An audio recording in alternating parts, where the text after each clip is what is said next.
Bismillahirrahmanirrahim. Bismillahirrahmanirrahim. Bismillahirrahmanirrahim. Alléluia. Shalom. Bonjour à tous. Je m'appelle Sam Samake Idriss. Je suis baboïste. Je suis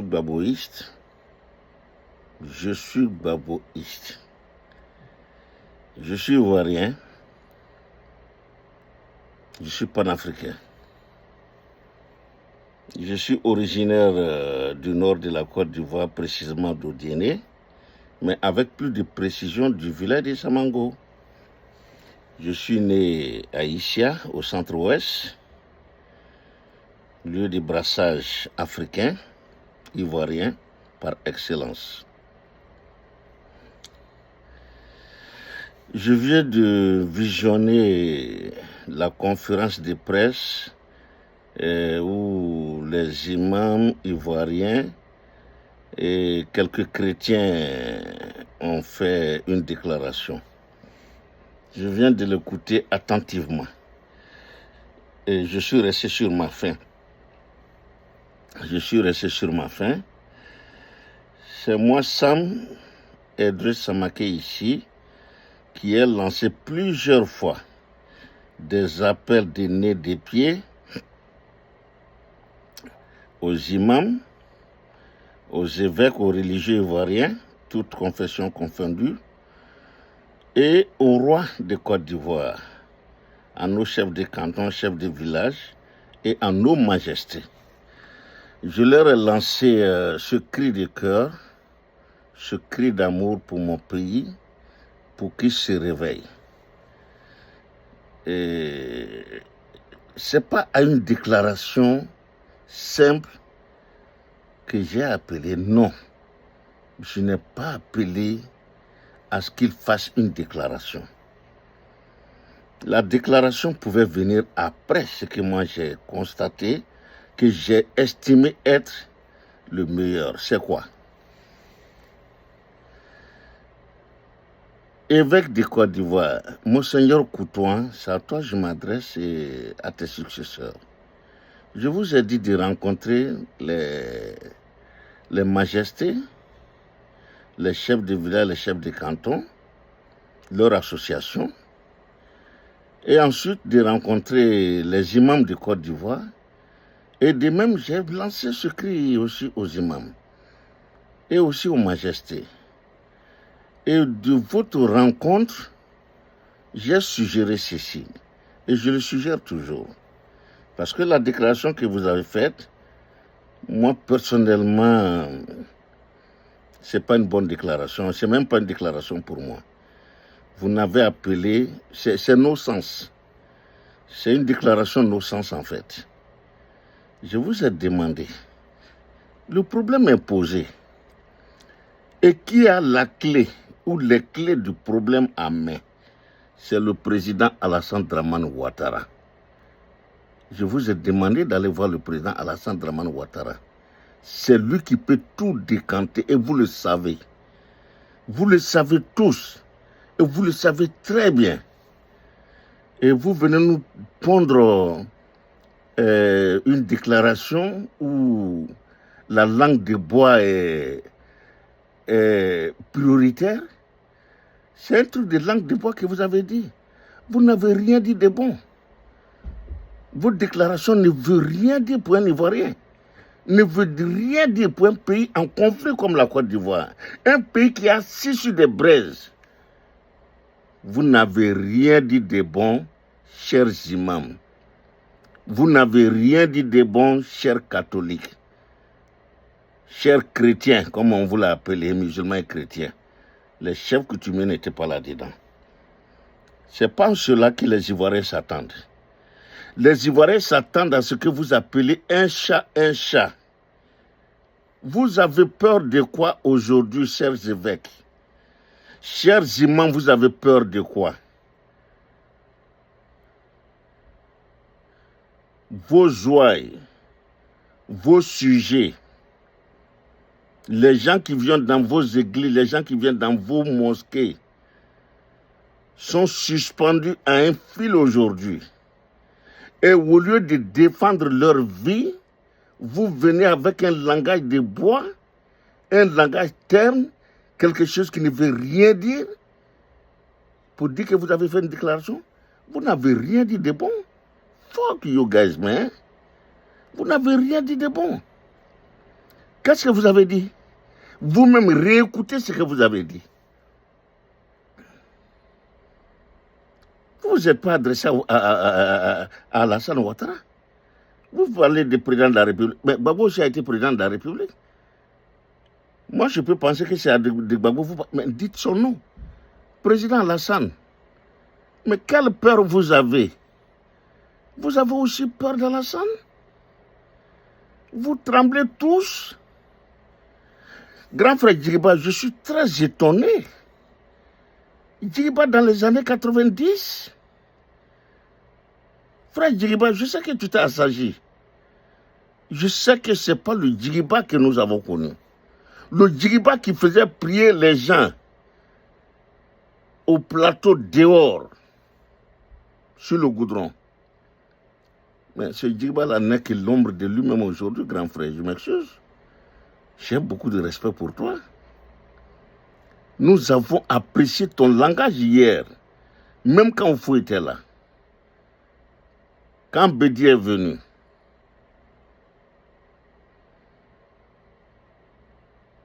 Quand Gueye est venu. Ne parlons pas de Gbagbo.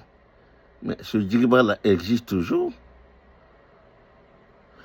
Et aujourd'hui, quelle peur vous avez?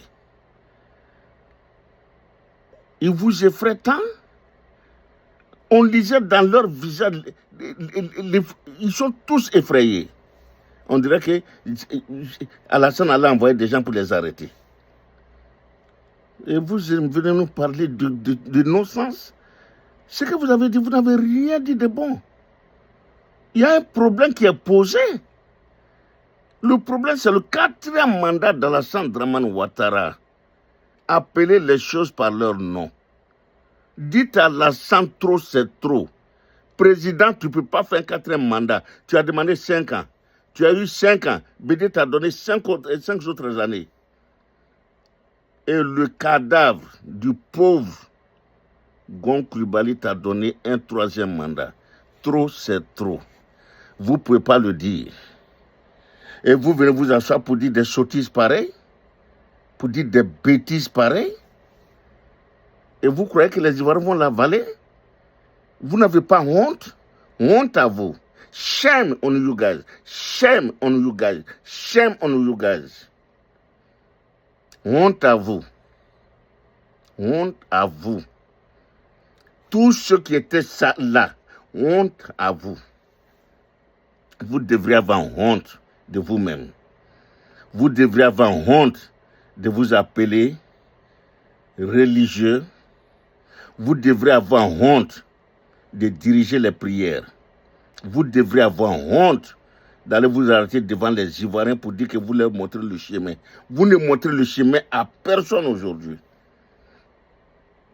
Personne ne suivra votre chemin. Les Ivoiriens savent ce qu'ils vont faire. Les Ivoiriens savent désormais ce qu'il faut faire. Et ça, je vous le dis. Et vous ne serez pas épargnés. Et l'histoire vous jugera. Très bientôt, vous serez jugés par l'histoire ivoirienne. Et l'histoire retiendra aussi votre langue de bois.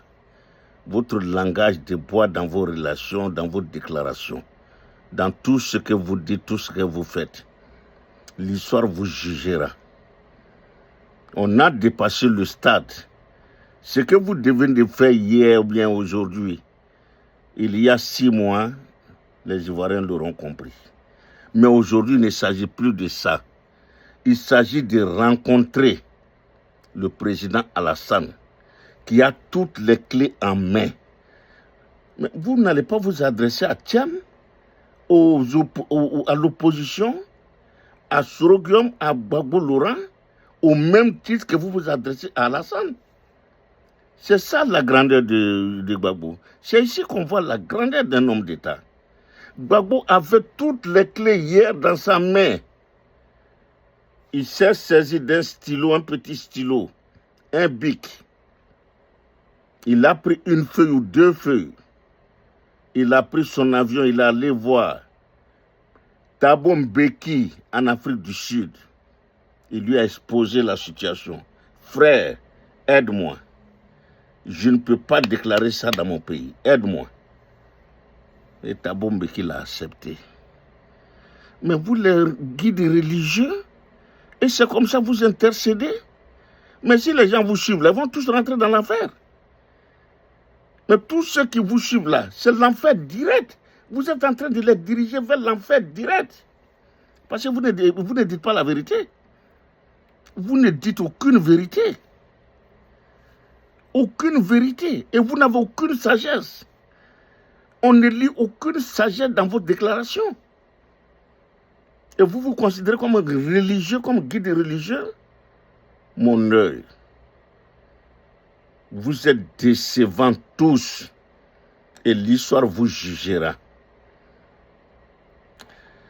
Je vais vous dire ici ce qui se passe quand réellement on a le pouvoir que vous avez.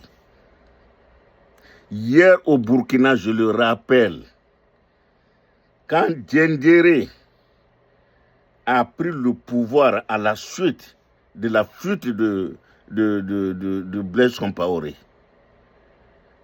pendant 3 jours, les guides religieux se sont levés, allés chez le Moro Naba, qui a appelé ses homologues Naba. Les Naba là-bas, c'est les majestés. Et ils ont réglé le problème. Et ils ont dit à Diendéré, quitte le pouvoir. Laisse le pouvoir Diendéré. Et Diendéré n'a eu d'autre solution que d'obtempérer. Et il a obtempéré. Ça, c'était hier. Au vu et au su. De vous les imams, de vous les évêques, et de vous les majestés ivoiriens. Il y a eu 4 cas comme ça, ou 3 cas au Burkina. Et ça s'est toujours résolu pacifiquement de cette sorte. Parce que vous êtes une sommité. Parce que les gens vous écoutent. Mais actuellement, vos sujets, ils sont désorientés. À l'église, tous les chrétiens ivoiriens sont désorientés. Ils ne savent pas où aller. Dans les mosquées, tous les jeunes musulmans aujourd'hui, les femmes musulmanes, sont toutes et tous désorientés.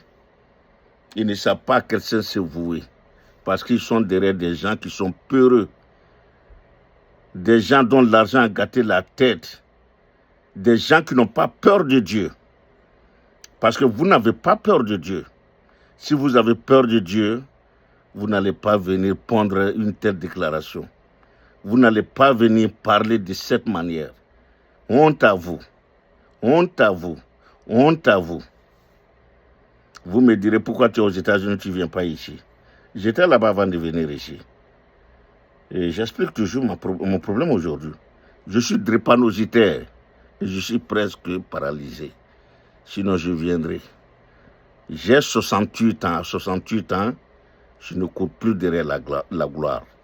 Non, pas du tout. Cette gloire, elle est derrière. Et vous, imam, votre gloire est derrière vous. Tous les religieux qui étaient là hier, vous n'avez pas de gloire devant vous. Votre gloire est derrière vous. Alassane est un passé de la Côte d'Ivoire. Alassane ne fait plus partie du présent ni du futur de la Côte d'Ivoire. Ayez le courage de le dire. Vous devrez avoir le courage hier ou aujourd'hui, quand vous avez fait cette déclaration, de le dire. C'est en cela que vos croyants s'attendaient. C'est en cela que vos sujets s'attendaient. Dire la vérité. Si vous ne pouvez pas le dire, vous aurez cherché à faire comme le monde le fait aujourd'hui. le monde politique. Quand l'ONU vient en Côte d'Ivoire, l'ONU va rencontrer Alassane et l'ONU va rencontrer le président Gbagbo. Avant de dire quoi que ce soit, quand lui va venir, c'est la même chose. La moribonde CEDEAO, c'est la même chose. C'est ça, on dit quelqu'un qui veut régler le problème. Vous voulez régler le problème à votre niveau et vous n'allez pas rencontrer les protagonistes. Sans cela, je vais venir avec vous. Vous voulez régler des problèmes de la Côte d'Ivoire sans voir les protagonistes. Vous n'avez pas honte? Deux enfants se battent. Et vous allez prendre des décisions à leur insu pour dire que la palabre est finie. Mais il faut être idiot. Il faut être malhonnête. Très malhonnête comme vous l'avez été, comme vous l'êtes. Vous êtes très, très, très malhonnête dans votre globalité. Vous êtes tous malhonnêtes. Il n'y a pas un parmi vous qui a peur de Dieu. Ni une, parce que j'ai vu des femmes aussi. Je n'ai pas vu quelqu'un parmi vous qui a peur de Dieu. Je m'adresse là aux musulmans. Soyez comme Aïdara, Chérif Ousmane au Mali. Lui, il appelle les présidents maliens et il leur dit la vérité. Et quand on l'appelle aussi, il dit la vérité. Quand il y a quelque chose, Aïdara dit la vérité. Inspirez-vous de Aïdara. Ivoirien, imam ivoirien, inspirez-vous d'Aïdara. Aïdara le dit, je ne mange pas la nourriture de quelqu'un, je ne bois pas l'eau de quelqu'un. Et vous ne pouvez pas. Parce que c'est Alassane qui vous nourrit. C'est Alassane qui vous donne à boire. Vos voitures, vos 4x4, c'est Alassane qui vous les donne. Vous avez peur de perdre ces 4x4. Vous avez peur de perdre l'argent qui vous alloue. Vous n'avez pas besoin de cet argent. Vous n'en avez pas besoin. Quand on travaille pour Dieu, on fait confiance en Dieu. Vous n'avez aucune confiance en Dieu. Moi, j'ai plus confiance en Dieu que vous. Parce que je ne vis pas d'aumône. Je dis la vérité. Je fais mes 5 prières par jour. Je n'ai pas besoin de tendre la main. J'ai travaillé dur ici aux États-Unis. J'ai obtenu aujourd'hui mes retraites. Et je vis décemment de mes retraites aujourd'hui. Je suis Gbagboïs. Gbagbo ne pourra me donner quoi que ce soit que je n'ai pas possédé moi-même. Je vous le dis aujourd'hui. Et je veux que le président Gbagbo le sache. Je veux être son conseiller, mais je veux qu'il le sache. Il ne peut rien m'offrir que Dieu ne m'a pas donné par l'intermédiaire de moi-même aux États-Unis. Ceux qui me connaissent, renseignez-vous sur moi. Imam, vous avez tous des parents aux États-Unis. À New York, renseignez-vous. J'ai la grande gueule, mais j'ai aussi les moyens de ma grande gueule. Soyez fiers de vous. Dites la vérité. Faites confiance au bon Dieu que vous servez.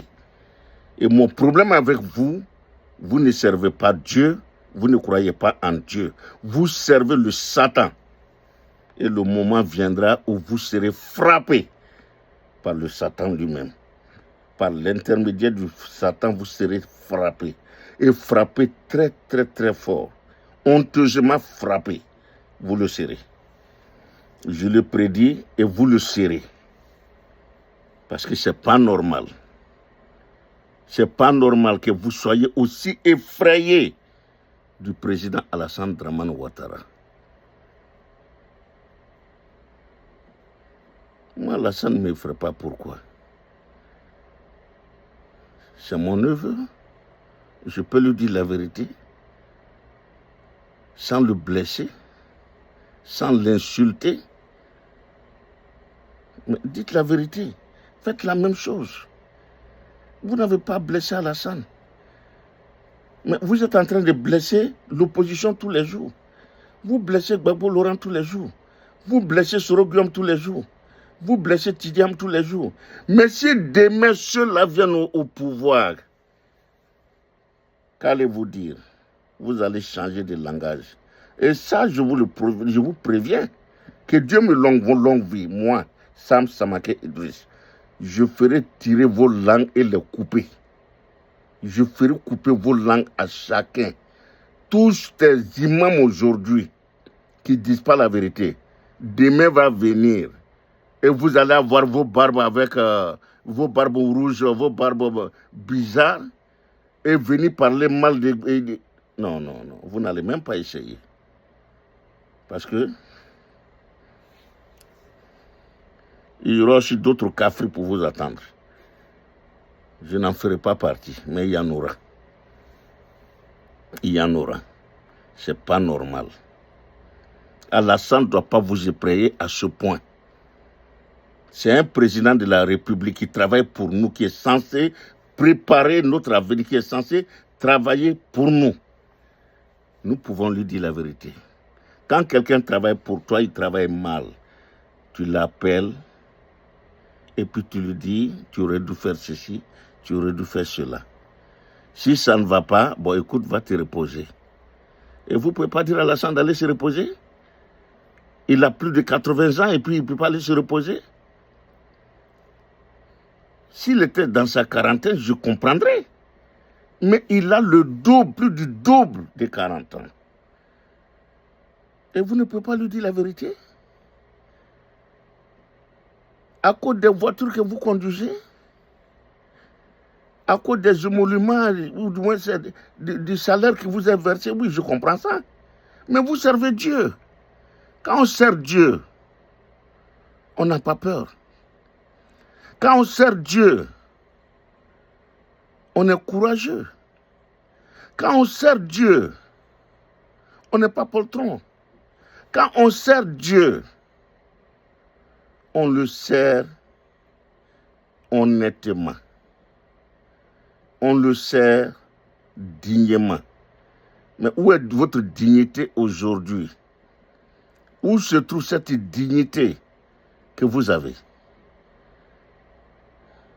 La dignité que vous mettez en avant hier pour insulter Bédié, même vous pouvez, pour insulter Gueye, pour insulter le président Gbagbo, où est cette dignité aujourd'hui? Je ne vous dis pas d'insulter Alassane, mais dites-lui la vérité. Faites-lui comprendre ce mot. Trop, c'est trop, président. Trop, c'est trop, Alassane. Trop, c'est trop, Ouattara. D'abord, celui qui a lu votre communiqué, même quand j'ai vu son nom, j'ai dit, ben, c'est pas la peine. Parce que c'est un neveu à Ouattara. C'est un petit Ouattara qui a lu. Mais il ne peut pas s'en prendre à son neveu. Mais Djigiba, tu aurais pu lire ce truc-là, tu es Cissé. Même si ça m'a Cissé. Tu aurais pu lire. Ou bien quelqu'un d'autre aurait pu lire. Même là encore, vous avez peur de Ouattara? Pour lire un petit communiqué, il faut que ce soit un parent de Ouattara qui lit ce communiqué. Mais qu'est-ce qu'il va nous dire de bon? Mais qu'est-ce qu'il va écrire de bon? Diakité aurait pu lire. Ou bien, je crois que vous aurez pu être correct avec les chrétiens hier. Si c'était les chrétiens, si c'est un chrétien qui était au pouvoir, et les chrétiens venaient vous inviter, ou bien que vous les invitez pour faire une telle déclaration, les chrétiens auraient eu la sagesse, le bon sens de vous laisser, vous les musulmans, lire ce communiqué.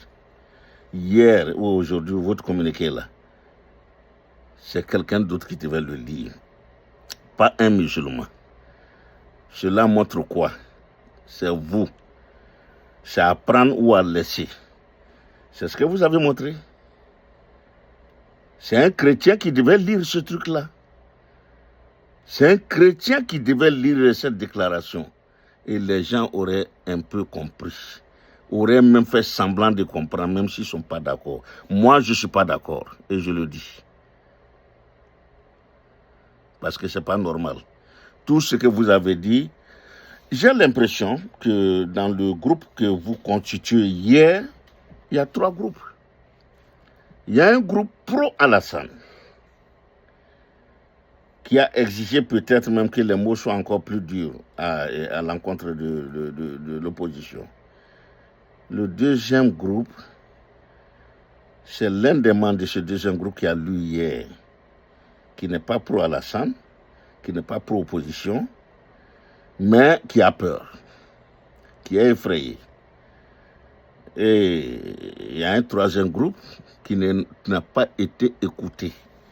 C'est ceux qui sont neutres. Et je sais qu'ils sont nombreux parmi vous. Ceux qui sont neutres et qui auraient voulu que vous dites la vérité, vous ne les avez pas écoutés. Et vous avez donné la déclaration écrite par M. Ouattara. Et M. Ouattara ne pouvait que produire ce qu'il doit produire. Et il a raison. Il s'agit de sa famille. Il s'agit de son clan. Et il a défendu son clan, un point, un trait. Et c'est ça encore la vérité. Mais je viens ici encore. Je vous regarde dans les yeux. Imam Diakité, demain, si tu ne te lèves pas, si tu ne fais pas fi de ce que tu fais actuellement, demain, tu ne pourras pas regarder tes propres enfants dans les yeux à la maison. Djigiba, je te connais à travers des gens, je ne te connais pas personnellement. Mais grand frère Djigiba, j'ai beaucoup de respect pour toi et tu le sais. Lève-toi Djigiba. Vois Diakité aller rencontrer les majestés, Monseigneur Koutouan, et aller voir Alassane. Djigiba, je t'en prie, faites-le. Diakité, fais-le. Agib Touré, fais-le. Je m'adresse à vous 3, faites-le. Monseigneur Koutouan, je me suis toujours adressé à toi parce que quand j'ai vu ton homélie il y a quelques semaines, alors là, c'était la franche vérité que tu as dite. Tu as été franc, tu as été égal à toi-même. Mais M. Koutouan, Monseigneur Koutouan, parle à tes successeurs, allez rencontrer les rois, allez rencontrer les imams encore, et ne faites pas de déclarations. Cette déclaration que vous allez faire n'engage que vous.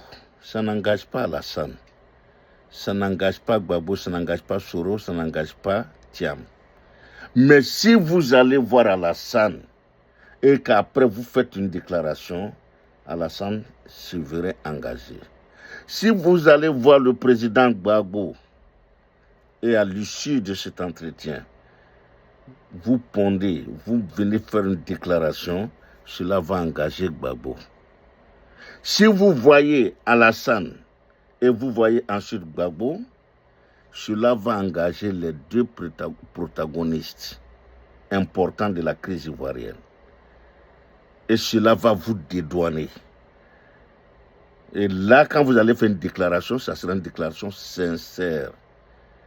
Ça sera une déclaration qui va mettre fin à la psychose qui règne aujourd'hui dans mon pays. Cela mettra fin à la peur, à la grande peur des Ivoiriens. Cela mettra fin, je peux même dire définitivement, à ce que nous craignons tous aujourd'hui, l'apocalypse. Cela nous évitera l'apocalypse. Cela nous évitera la catastrophe humaine. Vous ne savez pas ce que nous encourons aujourd'hui. Peut-être que vous le savez, mais vous n'avez pas le courage. Mais ayez ce courage. Ce n'est pas Alassane qui vous a créé. Ce n'est pas Gbagbo qui vous a créé. Ce n'est pas Soro. Ce n'est pas Thiam, c'est Dieu. Le bon Dieu, le tout-puissant Dieu que vous servez, c'est lui qui vous a créé. Ayez peur de Dieu. N'ayez pas peur des êtres humains. Ils sont passagers. Mais Oufoué a fait 30 ans, mais il était passager, il est parti, il est où? Sékou Touré a fait combien? 24 ans en Guinée, il est où? Mitterrand a fait 14 ans en France, il est où?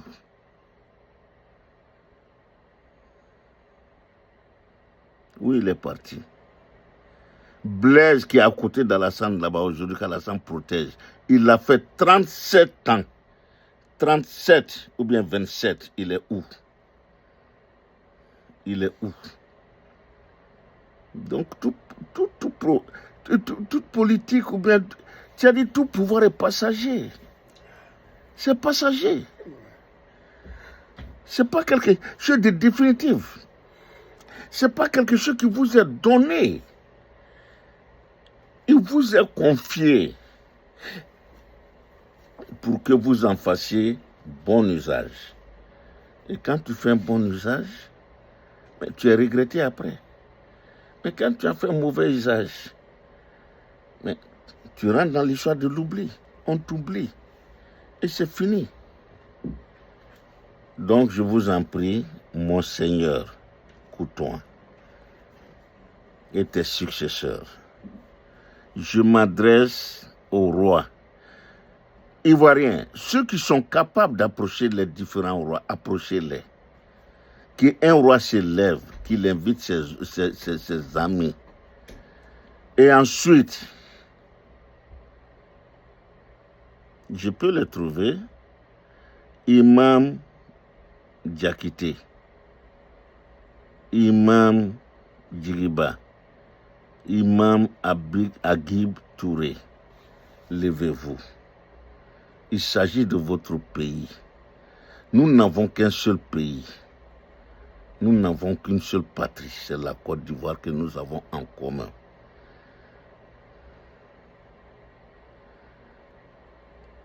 Ne voyez pas vos petits intérêts. Voyez l'intérêt de vos sujets. Voyez l'intérêt de ceux qui viennent prier derrière vous. Voyez leur intérêt d'abord avant de voir votre propre intérêt. Voyez l'intérêt général, l'intérêt global, avant de voir ces petits intérêts mesquins. C'est ça un grand homme. C'est ça un grand imam. C'est ça un grand pasteur. C'est ça un grand monseigneur. C'est ça un grand chef. Se battre pour sa population. Le monde entier vous regarde aujourd'hui. Ce n'est pas l'Afrique, hein? Le monde entier vous regarde aujourd'hui. Vous les hommes, écoutez. Vous les hommes qui prêchez le bonheur, qui prêchez la paix, qui prêchez la bonne parole. Le monde entier vous regarde aujourd'hui en Côte d'Ivoire.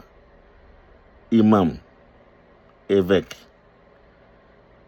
Monseigneur majestueux, Dieu vous appelle. Dieu vous interpelle. Arrangez-vous avant cette date fatidique à rencontrer le président Alassane Dramane Ouattara. Peut-être qu'il n'attend que ça. Peut-être que Alassane n'attend que ça de vous.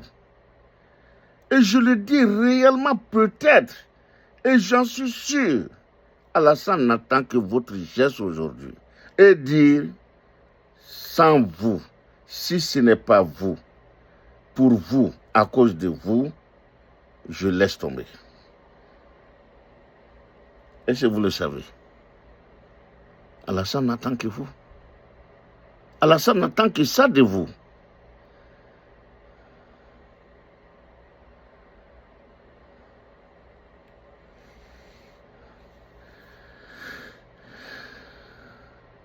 Vous savez, un jour, j'ai été témoin d'une palabre entre mon ami et sa femme.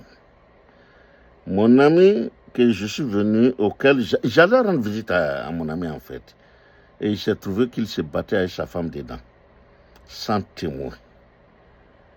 Les portes étaient ouvertes. Et quand je suis arrivé, mon ami avait battu sa femme, mais il était fatigué. Il l'avait laissé, il était allé s'asseoir. Mais quand il m'a vu, il a repris de plus belle à la bastonner. Dans un premier temps, j'ai voulu me retourner et ne pas assister. Et après, mon instinct, bon, écoute, il faut aller. Je suis venu, j'ai attendu 1 minute et j'ai vu que mon ami, il était essoufflé, très essoufflé. Et il ne faisait que me regarder et me dit, ah, n'approche pas, n'approche pas, ne dis rien. J'ai compris que mon ami me disait, viens m'arrêter. Please, Sam, viens m'arrêter. Please, Sam, intervient. Je suis venu, je me suis saisi de lui et je l'ai fait asseoir. Il voulait parler, il était tellement essoufflé, il est tombé par terre. Il était beaucoup essoufflé. Et la bonne dame, c'est vrai, elle recevait des coups, mais elle n'était pas essoufflée. Parce qu'elle ne faisait pas d'efforts comme lui. Et puis, après, je lui ai dit ceci, je vais partir à la maison. Mais mon frère, personne ne viendra vous séparer après moi. Personne ne viendra t'enlever dans ce truc. Tu as prié Dieu que quelqu'un vienne et je suis venu. Donc, ne touche plus à ta femme. Si tu le fais, tu risques de t'évanouir ici. Et tu n'as plus à le faire. Et d'ailleurs, habille-toi sur moi.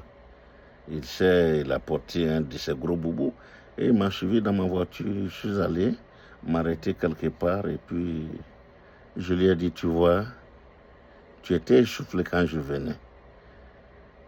Ma venue a été salutaire pour toi. Il dit, oui, Sam, je vais te faire cette confidence, c'est vrai. Que j'étais essoufflé. Plus jamais, pour le restant de mes jours que Dieu va m'accorder, je ne vais lever mon petit doigt sur ma femme. C'est une grande leçon que Dieu vient de me donner aujourd'hui.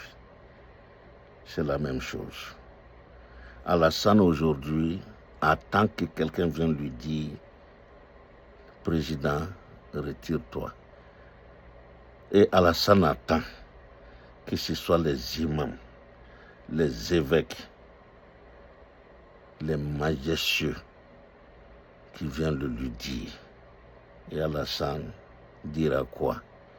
Grâce à vous. Si ce n'était pas vous, et c'est pour vous que je l'ai fait. Alassane attend ça aujourd'hui. Et je vous le dis. Donc ne croyez pas que Alassane n'attend pas ça. Il attend ça de vous. Mais si vous comment on dit ça en français? Faillissez ou bien si vous ne le faites pas. Si vous ne le faites pas,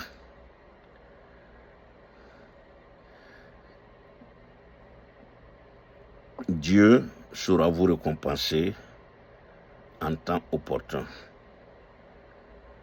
Vous le saurez vous-même. Mais en le faisant, vous sauvez le soldat Alassane, vous sauvez la soldate